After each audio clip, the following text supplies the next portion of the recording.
Hello student, I am Sunita Jha. हम कर रहे हैं क्लास 7 मैथ्स का चैप्टर 10 एल्जेब्रिक एक्सप्रेशन और ये हमारे वीडियो का पार्ट 3 है। स्टूडेंट, हम कर रहे हैं आपकी एनसीईआरटी बुक के एग्जाम्पल 3 जो मैंने आपकी बुक के पेज नंबर 164 से लिया है। तो एग्जाम्पल 3 हम देख लेते हैं। एग्जाम्पल 3 में आपको क्या करना है, state with reason which of the following pair of terms are of like term and which are of unlike term.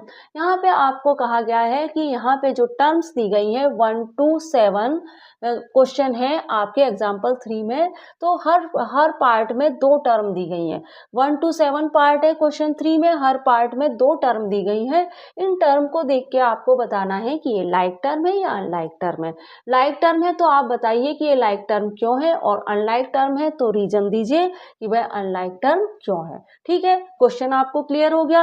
यहाँ पे जितनी भी ये टर्म दी गई है इनको देख के आपको बताना है कि ये लाइक टर्म है या अनलाइक टर्म है। लाइक टर्म है तो आप बताइए लाइक टर्म क्यों है, और अनलाइक टर्म है तो आप बताइए कि वह अनलाइक टर्म क्यों है। अब देखिए कि यहाँ पे हम क्या करते हैं, फर्स्ट और सेकंड पार्ट पहले कर लेते हैं। क्वेश्चन एग्जाम्पल 3 का फर्स्ट और सेकंड पार्ट पहले कर लेते हैं, उसके बाद हम बाकी के पार्ट भी देख लेंगे। तो सॉल्यूशन देने के लिए सबसे पहले आप लिखिए सीरियल नंबर, उसके बाद आप लिखिए पेयर्स, क्योंकि भाई लाइक और अनलाइक टर्म फाइंड कर रहे हैं तो पेयर तो होंगे ही आपके पास हर क्वेश्चन में, है ना। 2 टर्म के पेयर होंगे हर क्वेश्चन में। यहाँ आप देख लीजिए हर क्वेश्चन में 2 टर्म के पेयर दिए गए। तो सीरियल नंबर लिखिए, पेयर्स लिखिए, उसके बाद आप क्या करिए, फैक्टर लिखिए। ठीक है, फैक्टर्स लिख लीजिए। ये जो पेयर है ना इनके फैक्टर कर लीजिए। फैक्टर हम क्यों कर रहे हैं, फैक्टर करने से हमें ये मालूम पड़ जाएगा कि एल्जेब्रिक फैक्टर सेम और डिफरेंट है क्या।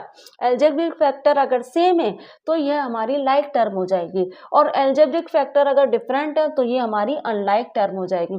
तो फैक्टर करने से हमें क्या होगा, इजी हो जाएगा लाइक और अनलाइक टर्म फाइंड करना। इसलिए हम इन पेयर के फैक्टर्स करेंगे। ठीक है, और उसके बाद हम लास्ट में रिमार्क डालेंगे, रीजन देंगे कि भाई ये लाइक टर्म है तो क्यों है, और अनलाइक टर्म है तो क्यों है। ठीक है, पेयर मैंने यहाँ पे पहले ही लिख दिए हैं। देखिए फर्स्ट क्वेश्चन जो था एग्जाम्पल 3 का जो फर्स्ट पार्ट था उसमें 2 पेयर है 7x और 12y। ये पेयर मैंने यहाँ पे पहले ही लिख दिए हैं। ठीक है, अब इन पेयर्स के हम करेंगे फैक्टर। ठीक है, तो देखिए क्या फैक्टर होंगे, 7 और x, 2 फैक्टर बनेंगे इसके। ठीक है, 7 और x, और 12 के क्या फैक्टर बनेंगे, 12 और y। ठीक है, 12 कॉमा y, 7 कॉमा x, ये 2 फैक्टर बनेंगे। अब ये फैक्टर किए क्यों हमने, इसका क्या मकसद है, हमें तो लाइक और अनलाइक टर्म फाइंड करना है ना। तो फैक्टर हमने किस पर्पज से किए हैं, ताकि हम ये जान सके कि यहाँ पे वेरिएबल सेम है या डिफरेंट है। तो आप देख रहे हैं कि यहाँ पे वेरिएबल डिफरेंट है, यहाँ पे x है, यहाँ y है। तो एल्जेब्रिक फैक्टर सेम नहीं आ रहे हैं। ठीक है, ये डिफरेंट है, तो यहाँ पे आप लिख दीजिए डिफरेंट। ठीक है, वेरिएबल हमारे डिफरेंट आ रहे हैं, इसलिए ये कौन सी टर्म हो गई, ये हो गई हमारी अनलाइक टर्म। अनलाइक टर्म हो गई। रिमार्क यहाँ पे आप क्या दोगे, the variable are not same, है ना। तो यहाँ आप रिमार्क दे दीजिए the variable are, the variable are not same, not same in both term. ठीक है, इस तरह से आप रिमार्क दे सकते हैं।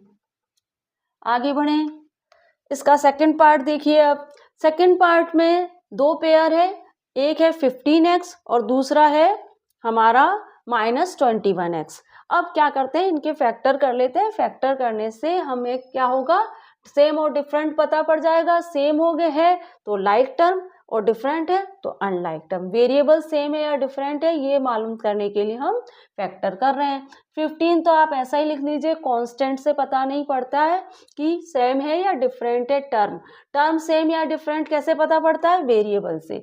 तो 15 है और x है फर्स्ट टर्म में। सेकंड टर्म में क्या है, 21 है और x है। ठीक है, अब आप देखिए कि यहाँ पे वेरिएबल सेम है या डिफरेंट है। तो यहाँ तो वेरिएबल सेम है, आप देख रहे हैं यहाँ भी x है, यहाँ भी x है, तो यहाँ पे क्या आ गया, सेम आ गया। अब वेरिएबल सेम है, एल्जेब्रिक फैक्टर्स सेम है, तो ये अलजेब्रिक फैक्टर सेम है, वेरिएबल सेम है, तो ये हो गई लाइक टर्म। ठीक है स्टूडेंट, क्लियर हो रहा है ना, ये लाइक टर्म है। और अगर ये लाइक टर्म है तो यहाँ आप क्या रिमार्क देंगे, the variable are same in both term, इस तरह से लिख लीजिए आप, द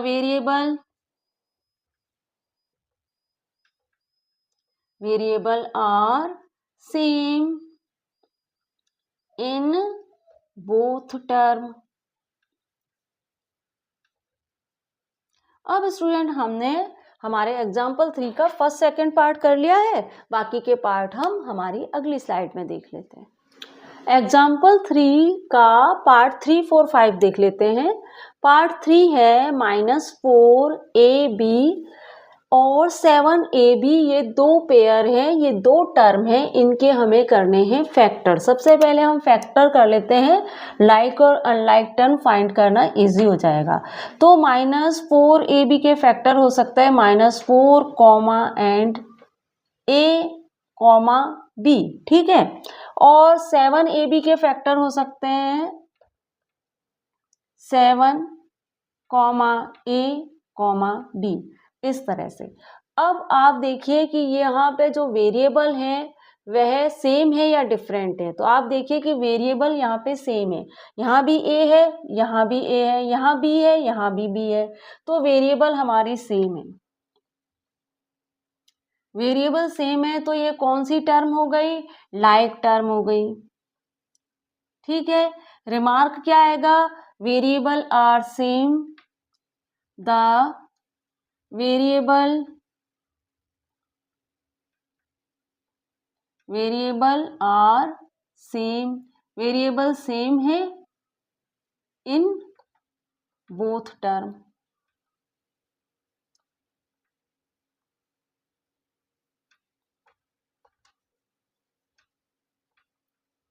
वेरिएबल सेम है बोथ टर्म में, the variable are same in both term. ठीक है, अब 4 पार्ट देख लेते हैं। पेयर फर्स्ट और सेकंड क्या है, 3xy और 3x, ये दो पेयर हैं। अब यहाँ पे आप फर्स्ट जो टर्म है उसके फैक्टर कर लीजिए। फर्स्ट टर्म के फैक्टर क्या होंगे, 3xy, ठीक है। सेकंड टर्म के फैक्टर क्या होंगे, 3 और x। अब आप इन फैक्टर से मालूम करिए कि यहाँ पे वेरिएबल सेम है या डिफरेंट। वेरिएबल है सेम, आप देख रहे हो कि यहाँ पे x है, यहाँ भी x है, यहाँ y है लेकिन यहाँ y नहीं है, तो यहाँ पे क्या हुआ, एल्जेब्रिक फैक्टर डिफरेंट निकल गए, तो यहाँ आप लिखिए डिफरेंट। ठीक है, और ये टर्म कौन सी हो गई, ये हो गई हमारी अनलाइक टर्म। ठीक है स्टूडेंट, अब यहाँ पे रिमार्क क्या देंगे, the variable are not same, the variable are not same, variable जो है वो सेम नहीं है। सो इन बोथ टर्म,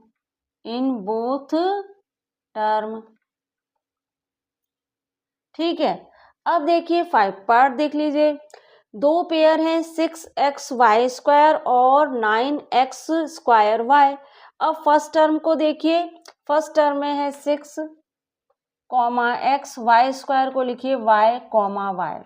सेकेंड टर्म देखिए 9x² को लिखिए x, x और y को ऐसे ही रख दीजिए। आप देख रहे हैं यहाँ पे कि यहाँ पे भी x है, यहाँ पे भी x है, यहाँ पे भी y है, यहाँ पे भी y है, पर आप देख रहे हो कि x के पास, यहाँ पे x के पास 2, यहाँ 2 टाइम x है, तो यहाँ पे 1 टाइम x है, यहाँ 2 टाइम y है, तो यहाँ 1 टाइम y है। तो यहाँ पे भी ये जो टर्म है ये डिफरेंट है, ये जो वेरिएबल है ये डिफरेंट है, तो यहाँ आप लिखिए different.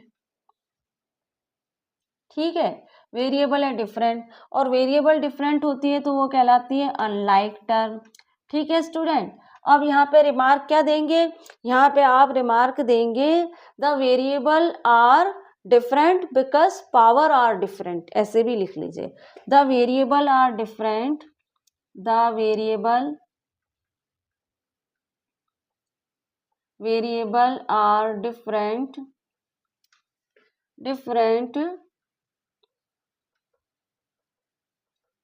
because because powers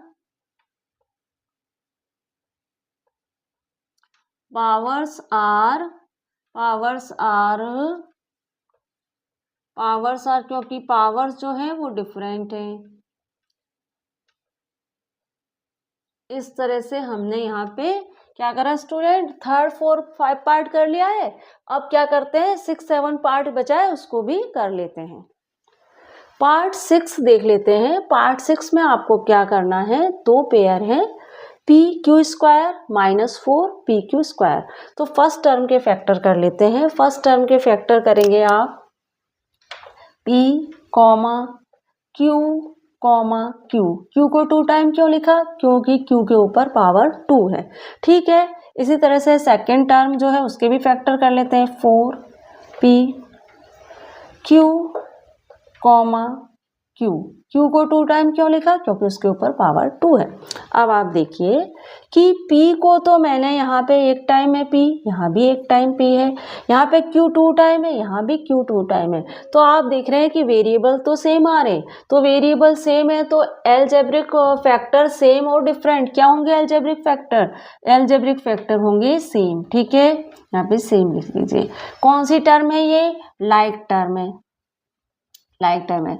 remark क्या देंगे, variable are same in both term. Variable are the variable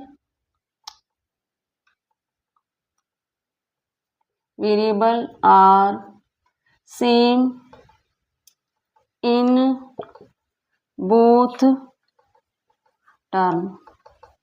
ठीक है, इस तरह से। अब आगे इसका 7 पार्ट देख लेते हैं। 7 पार्ट में फर्स्ट टर्म क्या है, एम एन स्क्वायर। तो एम को ऐसे ही लिख दीजिए, एन को आप क्या करिए 2 टाइम लिखिए क्योंकि एन के ऊपर स्क्वायर है।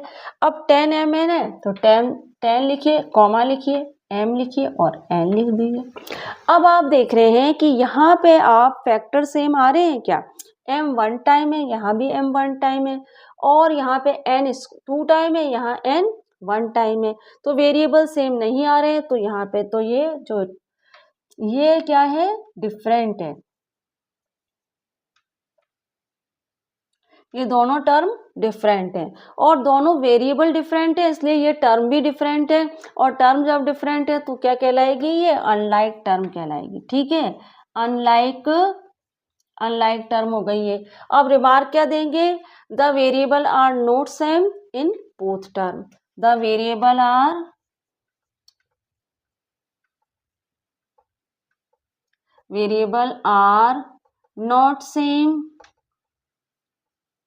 not same in both term। ठीक है, तो स्टूडेंट इस तरह से हमने एग्जाम्पल 3 में जो 7 पार्ट थे 7 ही कर लिए हैं। अब मैं आपको अगले वीडियो में ट्राई दिस करा दूंगी। कुछ तो हमने कर लिए, जो रह गए वह हम हमारे अगले वीडियो में देख लेंगे। तो मिलते हैं हमारे अगले वीडियो में। Thank you for watching student.